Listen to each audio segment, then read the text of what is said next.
മെട്രോപൊളിറ്റാനോ സ്റ്റേഡിയത്തിൽ ലഗാനസിനെതിരെ ഒരു ഗോളിന് പിന്നിട്ട് നിൽക്കുകയാണ് അത്ലറ്റിക്കോ മാഡ്രിഡ്. ഒന്നാം പകുതി അവസാനിക്കുമ്പോഴും ഗോൾ മടക്കാൻ സിമിയോണിയുടെ സംഘത്തിനായില്ല. 57-ാം മിനിറ്റിൽ സ്റ്റേഡിയത്തിലെ ക്യാമറകൾ അത്ലറ്റിക്കോ ഡഗൌട്ടിലേക്ക് തിരിഞ്ഞു.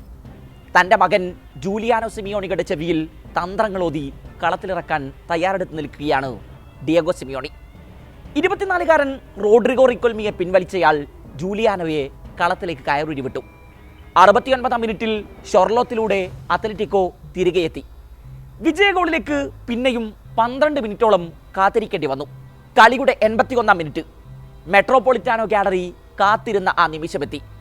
വലകുലുക്കിയത് ഗ്രീസ്മാൻ ആണെങ്കിലും ആ ഗോളിനേക്കാൾ ആഘോഷിക്കപ്പെട്ടത് ഗോളിലേക്കുള്ള പന്തിൻ്റെ സഞ്ചാരമായിരുന്നു.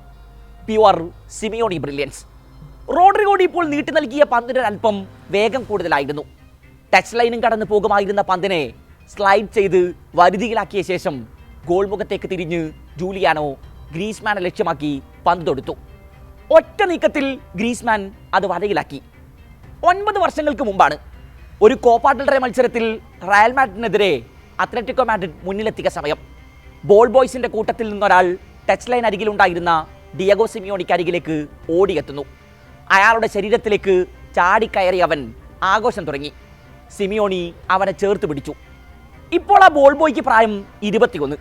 അതെ, സാക്ഷാൽ സീനിയർ സിമിയോണിയുടെ മകൻ ജൂലിയാനോ സിമിയോണി ബാൽഡീനി. അച്ഛൻ കോച്ചായതിൻ്റെ പ്രിവിലേജ് കൊണ്ട് ടീമിലെത്തിയതാണെന്നൊക്കെ മാധ്യമങ്ങൾ അച്ചുനിരത്തും മുമ്പേ അയാൾ താൻ ആരാണെന്ന് സ്പാനിഷ് മാധ്യമങ്ങളെ ബോധ്യപ്പെടുത്തി കഴിഞ്ഞു.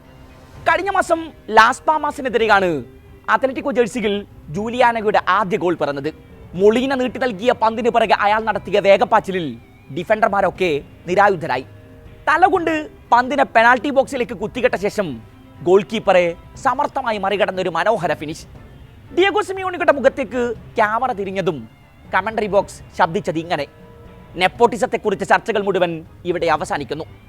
വലൻസിയിൽ പ്രളയ ദുരിതത്തിൽപ്പെട്ടവർക്കാണ് അന്ന് ജൂലിയാനോ തൻ്റെ പ്രഥമ ഗോൾ സമർപ്പിച്ചത്.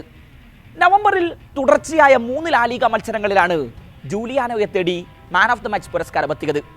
ഈ സീസണിൽ ഇതുവരെ 13 മത്സരങ്ങളിൽ ജൂലിയാനോ അത്ലറ്റിക്കോ ജേഴ്സി അണിഞ്ഞു കഴിഞ്ഞു. 1 ഗോളും 2 അസിസ്റ്റുമാണ് താരത്തിൻ്റെ പേരിലുള്ളത്.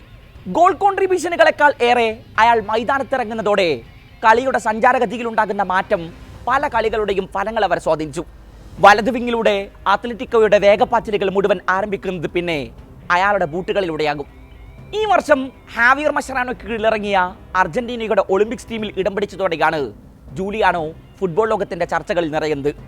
അർജന്റീൻ ക്ലബായ റിവർ പ്ലേറ്റിൽ നിന്നാണ് ജൂലിയാനോയുടെ കളിക്കാലങ്ങൾ ആരംഭിക്കുന്നത്.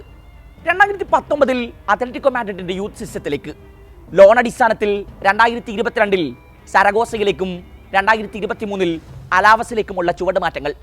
തൊട്ടടുത്ത വർഷം അത്ലറ്റിക്കോ സീനിയർ ടീമിലേക്ക് അച്ഛൻ ഡിയഗോ സിമിയോണിയുടെ വെളിയെത്തി. കഴിഞ്ഞ മാസം പെറുവിനെതിരായ അർജന്റീനയുടെ ലോകകപ്പ് യോഗ്യതാ മത്സരത്തിൽ കളത്തിലിറങ്ങി സീനിയർ ടീമിലും ജൂലിയാനോ വരവറിയിച്ചു കഴിഞ്ഞു. സിമിയോണി എന്ന സർനെയിം മൈതാനത്ത് തനിക്ക് നൽകുന്ന സമ്മർദ്ദം ചെറുതല്ലെന്ന് ഒരിക്കൽ തുറന്നു പറയുന്നുണ്ട് ജൂലിയാനോ. അതേസമയം മകനാണെന്ന പ്രിവിലേജ് ഒരിക്കലും താൻ കളത്തിൽ ജൂലിയാനോക്ക് നൽകിയിട്ടില്ലെന്ന് ഡിയഗോ സിമിയോണിയും പറയുന്നു. ജൂലിയാനോ മാത്രമല്ല, ഡിയഗോ സിമിയോണിയുടെ മറ്റു 2 മക്കളും പേരുകെട്ട ഫുട്ബോൾ താരങ്ങളാണ്. മൂത്ത മകൻ ജിയോവാനി സിമിയോണി സീരിയ ക്ലബായ നാപ്പോളിയുടെ സ്ട്രൈക്കറാണ്. രണ്ടാമത്തെ മകൻ ജിയാൻ ലൂക്കാ സിമിയോണി ആകട്ടെ സ്പാനിഷ് ക്ലബായ റയോ മജ്സ്ഹോണ്ടയുടെ താരവും. ഏതായാലും ജൂലിയാനോ അതിവിദൂര ഭാവിയിൽ തന്നെ അർജന്റീനയുടെ ദേശീയ ടീമിലെ സ്ഥിര സാന്നിധ്യമാകുമെന്ന വിലയിരുത്തലാണ് ഫുട്ബോൾ പണ്ഡിറ്റുകളിൽ പലർക്കും.